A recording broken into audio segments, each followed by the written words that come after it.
2000 രൂപയ്ക്ക് താഴെ നിങ്ങൾക്ക് മേടിക്കാൻ പറ്റിയ ഒരു അടിപൊളി ബഡ്ജറ്റ് കോളിംഗ് സ്മാർട്ട് വാച്ച് വേണമെങ്കിൽ ഡെഫിനറ്റ്ലി ഈ വീഡിയോ അവസാനം വരെ കാണുക. ഇതാണ് ബോട്ടിന്റെ വേവ് സ്റ്റൈൽ കോൾ. ബോട്ടിന്റെ ടിപ്പിക്കൽ പാക്കേജിംഗ് ആണ്. ബോക്സിനകത്ത് നമുക്ക് വാച്ച് ഉണ്ട്, കൂടാതെ നമുക്ക് കുറേയധികം പേപ്പർ വർക്ക്സും സ്റ്റിക്കേഴ്സും ചാർജറും യൂസർ മാനുവലും ഉണ്ട്. വാച്ചിന്റെ ബിൽഡ് ക്വാളിറ്റി നോക്കുവാണെങ്കിൽ മുകളിലായിട്ട് കർവ്ഡ് ആയിട്ടുള്ള ഒരു ഡിസ്പ്ലേ ഉണ്ട്. ചുറ്റും നമുക്കൊരു മെറ്റാലിക് ഫ്രെയിം വരുന്നുണ്ട്. റൈറ്റ് സൈഡിലായിട്ടൊരു ക്രൗണും അതേപോലെ തന്നെ വളരെ നല്ലൊരു സ്ട്രാപ്പുമാണ് ഈ ഒരു വാച്ചിന്റെ കൂടെ കൊടുത്തിരിക്കുന്നത്. ബാക്ക് സൈഡിൽ നിങ്ങൾക്ക് heart rate sensor, SpO2 sensor കൂടാതെ മൈക്രോഫോണും കാണാം, ഇൻബിൽഡ് ആയിട്ട് സ്പീക്കറും കാണാം. ഈ വാച്ചിനകത്ത് നമ്മൾക്ക് ബ്ലൂടൂത്ത് കോളിംഗ് ഫെസിലിറ്റി ലഭിക്കുന്നുണ്ട്. ഇതിന്റെ ആപ്പുമായിട്ട് പെയർ ചെയ്യാൻ വളരെ എളുപ്പമാണ്. ബോട്ട് ക്രസ്റ്റ് എന്ന് പറഞ്ഞ ആപ്ലിക്കേഷൻ പ്ലേ സ്റ്റോറിൽ നിന്നും ആപ്പ് സ്റ്റോറിൽ നിന്നും ഡൗൺലോഡ് ചെയ്യുക. അതിനുശേഷം അതിലുള്ള ഇൻസ്ട്രക്ഷൻസ് ഫോളോ ചെയ്ത് കഴിഞ്ഞാൽ ചടേ എന്ന് പറഞ്ഞ ഈ ഒരു വാച്ച് നിങ്ങൾക്ക് പെയർ ചെയ്യാനായിട്ട് പറ്റും. അതിനുശേഷം ആപ്ലിക്കേഷൻ്റെ ഉള്ളിൽ നിന്നും നിങ്ങൾക്ക് കോൾ നോട്ടിഫിക്കേഷൻസ് വേണോ, SMS നോട്ടിഫിക്കേഷൻസ് വേണോ എന്നുള്ള കാര്യങ്ങളെല്ലാം ഓൺ ആക്കി വെക്കാവുന്നതാണ്. സോ കോളിംഗ് ഓൺ ആക്കി വെച്ച് കഴിഞ്ഞാൽ നിങ്ങളെ ഒരാൾ വിളിക്കുന്ന സമയത്ത് ഇത്തരത്തിൽ നിങ്ങൾക്ക് കോളുകൾ വാച്ചിൽ കാണാൻ പറ്റും, കോളുകൾ എടുക്കാനായിട്ട് പറ്റും, കട്ട് ചെയ്യാനായിട്ട് പറ്റും, എന്തിന് നിങ്ങൾക്ക് ക്വിക്ക് റിപ്ലൈസ് കൊടുക്കാനായിട്ടും പറ്റും ഇൻ കേസ് നിങ്ങൾ തിരക്കിലാണെങ്കിൽ. ഹലോ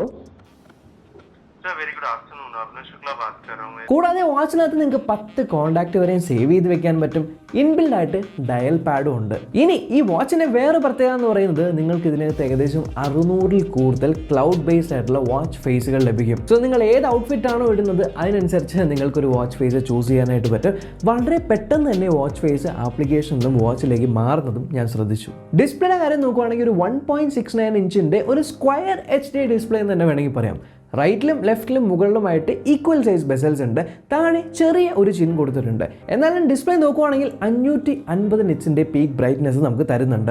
അതുകൊണ്ട് ഔട്ട്ഡോർ യൂസിൽ നല്ലൊരു വിസിബിലിറ്റി നമുക്ക് കിട്ടുന്നുണ്ട്. ആൻഡ് കളേഴ്സും അത്യാവശ്യം പഞ്ചിയാണ്. എനിക്ക് വാൾപേപ്പേഴ്സ് ഒക്കെ ഇടുന്ന സമയത്ത് ആ ഒരു ഓഫ് കളറിൻ്റെ ഇതൊന്നും തോന്നിയില്ല. പക്ഷേ ഡിസ്പ്ലേ AMOLED അല്ല, LCD പാനലാണ്. എന്നിരുന്നാൽ പോലും ഈ ഒരു ബഡ്ജറ്റിൽ വളരെ നല്ലൊരു ഡിസ്പ്ലേ തന്നെയാണ്. പിന്നെ മറ്റ് സ്മാർട്ട് വാച്ചുകളുടെ ആപ്ലിക്കേഷൻസ് അപേക്ഷിച്ച് ബോട്ട് ക്രസ്റ്റ് ആപ്ലിക്കേഷൻ ഞാൻ കണ്ടത് ഇതിനകത്ത് നിങ്ങൾക്കൊരു ഇക്കോ സിസ്റ്റം ഉണ്ടാക്കാൻ പറ്റും എന്നുള്ളതാണ്. അതായത് സ്വന്തമായിട്ടുള്ള വർക്കൗട്ട് പ്ലാൻസ്, നിങ്ങളുടെ BMI ഒക്കെ ബേസ് ചെയ്തിട്ടുള്ള വർക്കൗട്ട് പ്ലാൻസ്, അതേപോലെ തന്നെ നിങ്ങളുടെ ഫ്രണ്ട്സ് എല്ലാവരും ഇതേപോലെ ഫിറ്റ്നസ്സിലുണ്ടെങ്കിൽ ഫിറ്റ്നസ് ബഡീസ് എന്ന് പറഞ്ഞാൽ നിങ്ങൾക്ക് ആഡ് ചെയ്ത് കോമ്പീറ്റ് ചെയ്യാം. നിങ്ങളുടെ സുഹൃത്തുക്കളുടെ എല്ലാം ഫിറ്റ്നസ് എങ്ങനെയുണ്ട് എന്ന് ട്രാക്ക് ചെയ്യാനായിട്ടുള്ള ഒരു വെൽനസ് ക്രൂ, അതുപോലെ ഓരോ ദിവസവും നിങ്ങളുടെ എനർജി എത്രയാണെന്ന് അറിയിക്കുന്ന എനർജി സ്കോർ, ഉറങ്ങുവാണെങ്കിൽ ഉറക്കത്തിന്റെ ഒരു സ്ലീപ്പ് സ്കോർ. സോ മൊത്തത്തിൽ ആ ഒരു ആപ്ലിക്കേഷനകത്ത് നമ്മൾ വർക്കൗട്ട് ചെയ്യുന്ന ഒരു ഗെയിം പോലെ അല്ലെങ്കിൽ ഒരു ഗെയിമിഫിക്കേഷൻ എന്ന് വേണമെങ്കിൽ പറയാം. വേറൊരു അടിപൊളി ഫീച്ചർ എന്ന് പറയുന്നത് നമ്മൾ ഇന്ത്യക്കാർ പൊതുവേ ക്രിക്കറ്റ് ഇഷ്ടപ്പെടുന്നവരാണ്. ആൻഡ് ക്രിക്കറ്റിന്റെ ലൈവ് സ്കോർസ് നിങ്ങൾക്ക് വാച്ചിനകത്ത് തന്നെ കാണാനായിട്ട് പറ്റും. ജസ്റ്റ് മുകളിലേക്ക് സ്വൈപ്പ് ചെയ്ത് കഴിഞ്ഞാൽ വാച്ചിൽ കൃത്യമായിട്ട് മാച്ച് ഏതാണെന്നും ആരാണ് കളിക്കുന്നതെന്നും എത്രയാണ് റണ്ണ് എന്നുള്ള കാര്യങ്ങളെല്ലാം കാണിച്ചു തരും. ആൻഡ് ഈ ക്രിക്കറ്റ് സ്കോർസ് ലൈവ് ആണ്, നിങ്ങൾക്ക് ആപ്ലിക്കേഷനകത്ത് ഓൺ ചെയ്ത് വെക്കാൻ പറ്റും. അതുപോലെ തന്നെ നിങ്ങൾക്ക് ആപ്ലിക്കേഷൻ നോട്ടിഫിക്കേഷൻസ് ലഭിക്കുന്നുണ്ട്. പിന്നെ ഹെൽത്ത് മോണിറ്ററിംഗ് ഫീച്ചേഴ്സ് ആയിട്ട് നമുക്ക് ഹാർട്ട് റേറ്റ് സെൻസർ ലഭിക്കുന്നുണ്ട്. റിയൽ ടൈമിൽ ഹാർട്ട് റേറ്റ് മോണിറ്റർ ചെയ്യാൻ പറ്റും. പിന്നെ നമ്മുടെ ബ്ലഡ് ഓക്സിജൻ അഥവാ SpO2 നിങ്ങൾക്ക് ഇതിൽ മോണിറ്റർ ചെയ്യാൻ പറ്റും. ഇനി ബാറ്ററി ലൈഫിന്റെ കാര്യത്തിൽ കമ്പനി പറയുന്നത് 7 ദിവസത്തെ ബാറ്ററി ലൈഫാണ് ആൻഡ് 30 ദിവസത്തെ സ്റ്റാൻഡ് ബൈ ടൈം ആണ്. പക്ഷേ ബാറ്ററി ലൈഫ് നമ്മുടെ യൂസേജ് അനുസരിച്ച് വേരി ചെയ്യും. എല്ലാ ദിവസവും വർക്കൗട്ടൊക്കെ ചെയ്യുന്നവരാണെങ്കിൽ നിങ്ങൾക്ക് 7 ദിവസത്തിൽ കുറവ് മാത്രമേ ബാറ്ററി ബാക്കപ്പ് കിട്ടുള്ളൂ. പക്ഷേ അധികമൊന്നും യൂസ് ഇല്ല, ചെറിയ യൂസേ ഉള്ളൂ എങ്കിൽ ചിലപ്പോൾ 7 ദിവസത്തിൽ കൂടുതലും നിങ്ങൾക്ക് battery backup കിട്ടിയേക്കാം.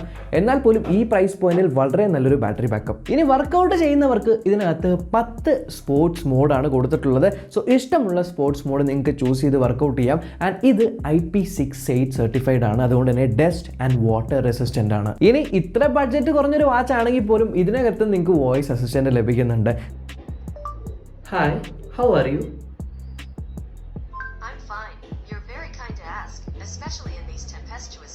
So voice assistant mode on ആക്കി കഴിഞ്ഞാൽ നിങ്ങൾക്ക് ഇതിനോട് വാച്ചിനോട് പറഞ്ഞ് നിങ്ങളുടെ ഗൂഗിൾ അസിസ്റ്റന്റിനെയോ സിറിനെയോ ഒക്കെ ഇൻവോക്ക് ചെയ്ത് ആക്ഷൻസ് എല്ലാം ചെയ്യാൻ പറ്റും. അതുപോലെ തന്നെ രാവിലെ തൊട്ട് വൈകുന്നേരം വരെ നിങ്ങൾ അനക്കമൊന്നും ഇല്ലാതെ ഒരേ സ്ഥലത്ത് തന്നെ ഇരിപ്പാണ്, കിടപ്പാണ് എന്നൊക്കെ ഉണ്ടെങ്കിൽ നിങ്ങളോട് പോയി എണീറ്റ് നടക്കൂ എന്നൊക്കെ പറയുന്ന സെഡൻറ്ററി റിമൈൻഡേഴ്സ് അല്ലെങ്കിൽ സെഡൻറ്ററി അലേർട്ട്സും ലഭിക്കുന്നുണ്ട്. ആൻഡ് നിങ്ങൾ ഉറങ്ങുന്ന സമയത്ത് നിങ്ങളുടെ ഉറക്കം എങ്ങനെയാണ് എന്ന് പറയുന്ന സ്ലീപ്പ് ട്രാക്കിങ്ങും, നിങ്ങൾ കുറച്ച് സ്ട്രെസ്ഡ് ഒക്കെയാണ്, റിലാക്സ് ചെയ്യണം, മെഡിറ്റേറ്റ് ചെയ്യണം എന്നുണ്ടെങ്കിൽ ഗൈഡഡ് ബ്രീത്തിങ് മോഡുകളും ലഭിക്കുന്നുണ്ട്. പിന്നെ പിന്നെ കൂടാതെ വാച്ചിനകത്ത് നിന്ന് നിങ്ങൾക്ക് മ്യൂസിക് കൺട്രോൾ ചെയ്യാം, പ്ലേ, പോസ്, നെക്സ്റ്റ് ഒക്കെ അടിക്കാൻ പറ്റും. അതുപോലെ തന്നെ നിങ്ങളുടെ സ്മാർട്ട് ഫോണിലുള്ള ക്യാമറ വാച്ചിലൂടെ കൺട്രോൾ ചെയ്യാൻ പറ്റും. സോ വാച്ചിൽ ടാപ്പ് ചെയ്ത് ഫോട്ടോസ് എല്ലാം ഷൂട്ട് ചെയ്യാം. അതിലും ഉപരി ഈ വാച്ച് നിങ്ങൾക്ക് ഗൂഗിൾ ഫിറ്റ്, ആപ്പിൾ ഹെൽത്തും സപ്പോർട്ട് ചെയ്യുന്നുണ്ട്. സോ ഇത്രമാത്രം ഫീച്ചേഴ്സ് ഉള്ള ഈ ഒരു സ്മാർട്ട് വാച്ച് 2000 രൂപയ്ക്ക് താഴെയാണ് വരുന്നത് എന്നുള്ളത് വളരെ നല്ലൊരു കാര്യമാണ്. എനിക്ക് തോന്നുന്നു ഈ ഒരു ടൈമിൽ നിങ്ങൾ പർച്ചേസ് ചെയ്യുകയാണെങ്കിൽ വളരെ വെർത്ത് ആയിട്ടുള്ളൊരു ഡിവൈസ് ആണ്. ലിങ്ക് ഒക്കെ ഞാൻ താഴെ ഡിസ്ക്രിപ്ഷനിൽ കൊടുത്തേക്കാം. സോ ഈ പ്രൈസ് പോയിന്റിൽ എടുത്ത് നമുക്ക് പറയാനുള്ള കുറ്റങ്ങളൊന്നും ഇല്ല എന്നുള്ളതുകൊണ്ട് ഈ ഒരു വീഡിയോ നിങ്ങൾക്ക് ഇൻഫോർമേറ്റീവ് ആയിട്ട് തോന്നിയെങ്കിൽ ഉറപ്പായിട്ടും ചാനൽ ചെക്ക് ചെയ്യാനും ഇതുവരെ സബ്സ്ക്രൈബ് ചെയ്തില്ലെങ്കിൽ സബ്സ്ക്രൈബ് ചെയ്യാനും തൊട്ടുള്ള ബെല്ലൈക്കൻ ക്ലിക്ക് ചെയ്ത് ഓൾ നോട്ടിഫിക്കേഷൻ എനേബിൾ ചെയ്യാനും മറക്കണ്ട. നമ്മൾക്കിനി അടുത്ത വീഡിയോ കാണാം. ബൈ.